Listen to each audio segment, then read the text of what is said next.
British औपनिवेशिक व्यवस्था के विरुद्ध 1857 से पूर्व में भारत के विभिन्न भागों में हुए निम्न विद्रोहों को सही घटनाक्रम के अनुसार रखें। पहला, बंगाल का सिपाही विद्रोह, कच्छ का विद्रोह, वेल्लोर का सिपाही विद्रोह, संथाल विद्रोह और कोल विद्रोह।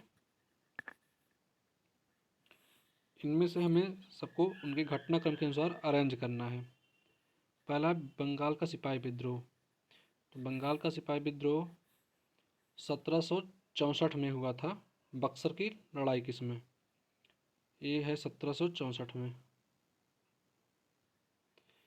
कच्छ का विद्रोह। कच्छ का विद्रोह 1819 से लेकर के 1823 तक हुआ।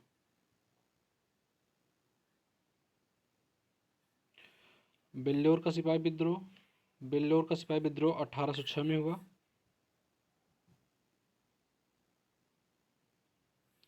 और संथाल विद्रोह 1855-1856 में हुआ। 1855 से 1856 में हुआ। और कोल विद्रोह 1831 से 1832 में हुआ। 1831 से 1832 में हुआ। तो जब इसको अरेंज करेंगे तो सबसे पहले बंगाल का सिपाही विद्रोह, फिर वेल्लोर का सिपाही विद्रोह, फिर कच्छ का विद्रोह, फिर कोल विद्रोह, फिर लास्ट में संथाल विद्रोह। यानी ऑप्शन ए करेक्ट आंसर। आते हैं नेक्स्ट क्वेश्चन पे।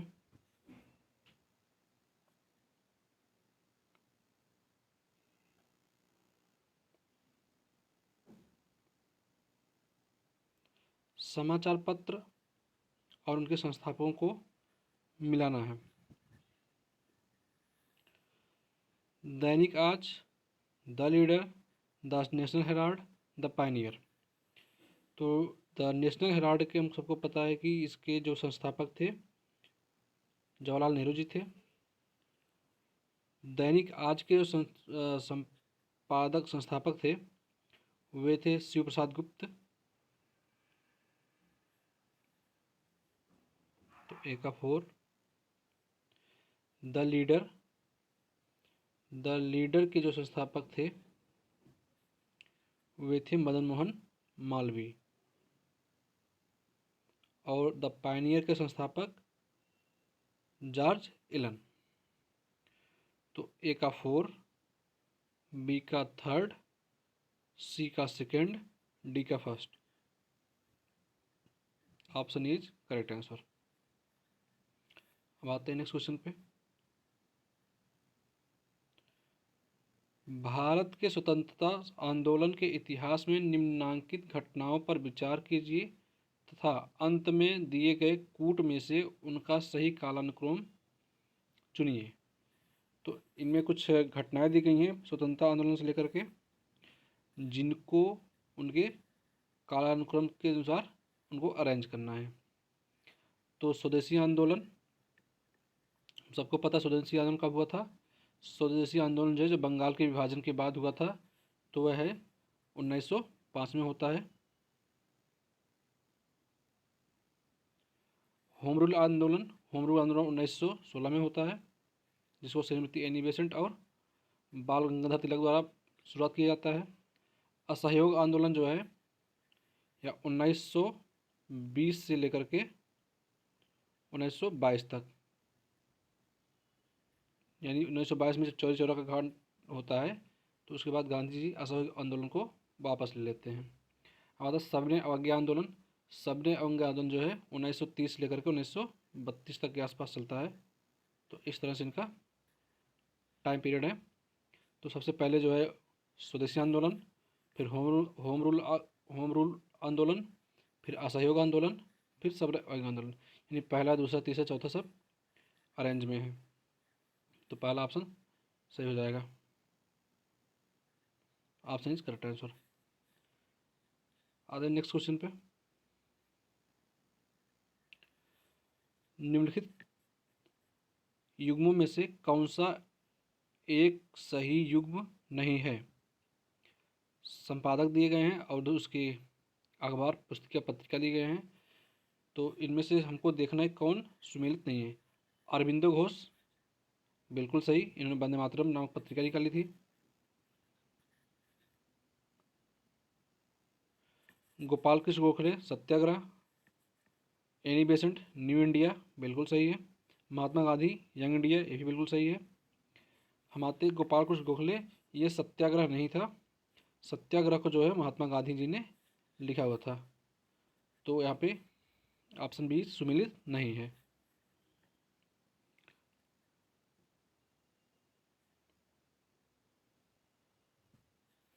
नेक्स्ट क्वेश्चन पे आते हैं।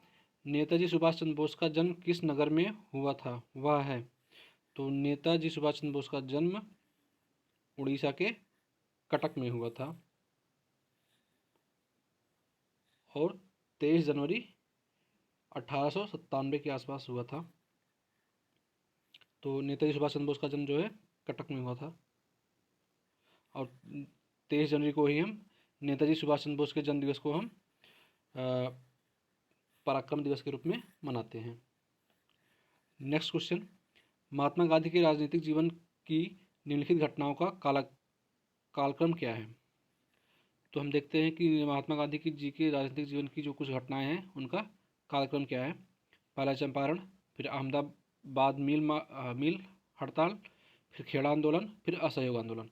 तो हमको पता है गांधी जी के कुछ शुरुआती आंदोलनों में सबसे पहले जो उनका आंदोलन शुरू हुआ था बिहार के चंपारण से शुरू हुआ था, जो कि 1917 में शुरू होता है।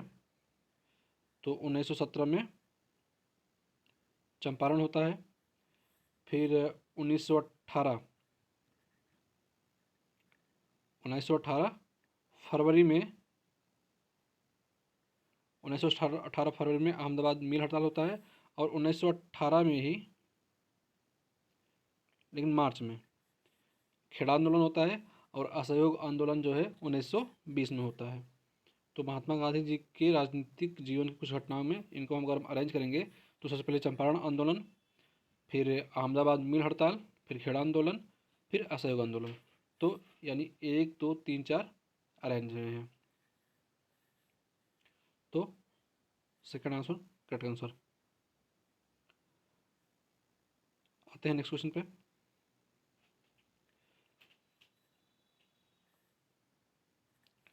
भारतीय संविधान सभा का गठन किया गया था। पहला ऑप्शन है भारत सरकार अधिनियम 1935 के अंतर्गत, क्रिप्स योजना 1942 के अंतर्गत, कैबिनेट मिशन योजना 1946 के अंतर्गत, भारतीय स्वतंत्रता अधिनियम 1947 के अंतर्गत। तो हम सबको पता है कि भारतीय संविधान सभा का गठन जो है कैबिनेट मिशन 1946 के अंतर्गत किया गया था। तो option C is correct answer. भारतीय राजनीतिक व्यवस्था में इनमें से कौन सर्वोच्च है। सर्वोच्च न्यायालय, संविधान, संसद, धर्म। तो हम सबको पता है कि भारतीय राजनीतिक व्यवस्था में जो हमारा संविधान है, कॉन्स्टिट्यूशन जो है वह सबसे सर्वोच्च है। आते हैं नेक्स्ट क्वेश्चन पे। संविधान की 11वीं अनुसूची निम्नलिखित में से किससे संबंधित है। तो संविधान की 11वीं अनुसूची जो है पंचायती राज से संबंध है। नेक्स्ट क्वेश्चन, नीचे दो कथन दिए गए हैं जिनमें एक को कथन ए और दूसरे को कारण आर कहा गया है। कथन ए, भारतीय राजनीतिक व्यवस्था की प्रकृति में निरंतरता एवं परिवर्तन के मूल तत्व के रूप में पाए जाते हैं। नीचे दो कथन दिए गए हैं जिनमें से एक कथन को ए और दूसरे कथन को कारण आर कहा गया है।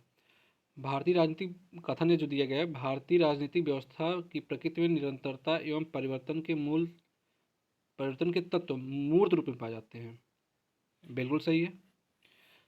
भारतीय राजनीतिक व्यवस्था में निम्न राजनीतिक कार्यशैलियों जैसी आधुनिक शैली, परंपरागत शैली तथा संत शैली के तत्व समाहित हैं। बिल्कुल सही है। यानी यहाँ पे हमारे दोनों ऑप्शन कथन और कारण दोनों सही हैं।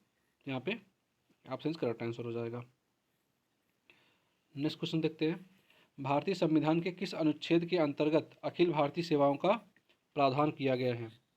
तो भारतीय संविधान के अनुच्छेद 312 के अंतर्गत अखिल भारतीय सेवाओं का प्रावधान किया गया है। तो अगर हम देखते हैं कि option C is correct answer. तो अनुच्छेद 312 के अंतर्गत जो है अखिल भारतीय सेवाओं का प्रावधान किया गया है। और अगर हमें किसी नई अखिल भारतीय सेवाओं का गठन करना होता है तो यह एक शक्ति जो है राज्यसभा को दी गई है कि वह जब चाहे तो वह किसी भी एक नए अखिल भारतीय सेवा का गठन कर सकती है। सिक्किम भारत का एक राज्य बनाया गया था। तो सिक्किम 35वें संविधान संशोधन के अंतर्गत उसको एक एसोसिएट स्टेट का दर्जा दिया गया था, जबकि 36वें संविधान संशोधन के अंतर्गत उसको पूर्ण राज्य का दर्जा दिया गया था। तो यहाँ पे पूछा गया कि सिक्किम भारत का एक राज्य बनाया गया था, तो 35वें संविधान संशोधन के अंतर्गत उसको एक राज्य बनाया गया था। फिर आते हैं, निम्नलिखित में से किस एक अधिकार को डॉक्टर बी आर अम्बेडकर द्वारा संविधान की आत्मा कहा गया है? तो धार्मिक स्वतंत्रता का अधिकार, संपत्ति का अधिकार, समानता का अधिकार, संवैधानिक उपचार का अधिकार। तो जैसा कि हम लोग पढ़ते हैं आर्टिकल 32 में बताया गया है संवैधानिक उपचार का अधिकार, और इसी आर्टिकल को बाबा साहब भीमराव अम्बेडकर ने इसको कहा गया है संविधान की आत्मा कहा था। तो option D is correct answer. समान कार्य के लिए समान वेतन भारत के संविधान में सुनिश्चित किया गया है। एक, मौलिक अधिकार के रूप में, राज्य के नीति निर्देशक तत्व के अंग के रूप में, मौलिक कर्तव्य है, या फिर आर्थिक आधार है। तो समान कार्य के लिए समान वेतन, समान कार्य के लिए समान वेतन जो है हमारे संविधान में के डीपीएसपी में, यानी राज्य के नीति निर्देशक सिद्धांतों का एक अंग है। तो अगर हम देखेंगे तो समान काम के लिए समान वेतन वह जो है डीपीएसपी में बताया गया है, यह आर्टिकल 39 डी के अंतर्गत है।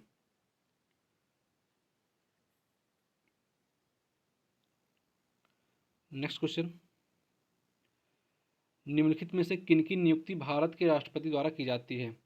वित्त आयोग के अध्यक्ष, योजना आयोग के उपाध्यक्ष, संघ राज्य क्षेत्र का मुख्यमंत्री।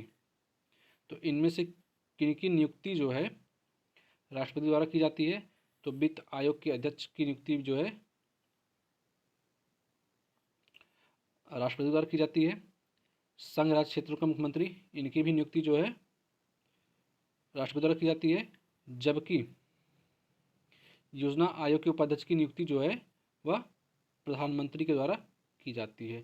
पहले योजना आयोग जो है अब जो है बदल करके इसको नीति आयोग कर दिया गया है, जबकि अनुच्छेद 280 के अंतर्गत जो है वित्त आयोग के अध्यक्ष की नियुक्ति राष्ट्रपति द्वारा की जाती है, और अनुच्छेद 239 का के अनुसार संघ राज्य दिल्ली क्षेत्र के मुख्यमंत्री की नियुक्ति राष्ट्रपति करेगा। तो यहाँ पे option A and first and third.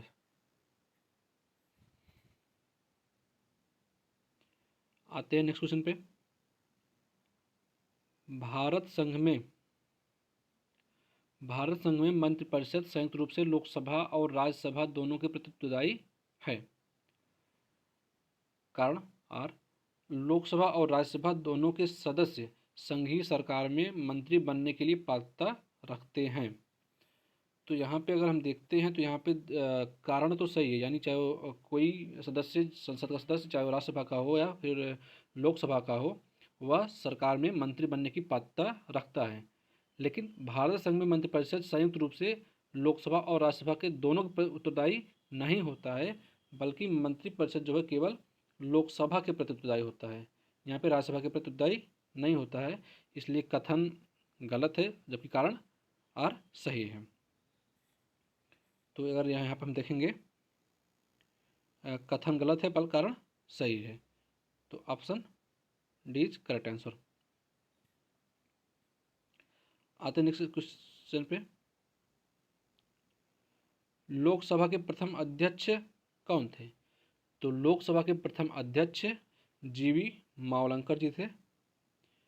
तो प्रथम लोकसभा की गठन जब हुई थी उस 13 मई 1952 को हुई थी, तो उसके बाद 15 मई 1952 को गणेश वासुदेव मावलंकर जी को लोकसभा का अध्यक्ष बनाया गया, और उनकी जो मृत्यु होती है 27 फरवरी 1956 तक होती है, 56 को हो जाती है, इसके बाद उसके बाद बचे हुए कार्यकाल के लिए अयंगर जी को जो है लोकसभा अध्यक्ष बनाया जाता है। आते हैं नेक्स्ट क्वेश्चन पे। राज्यसभा के सदस्यों का संबंध नहीं किया जाता है।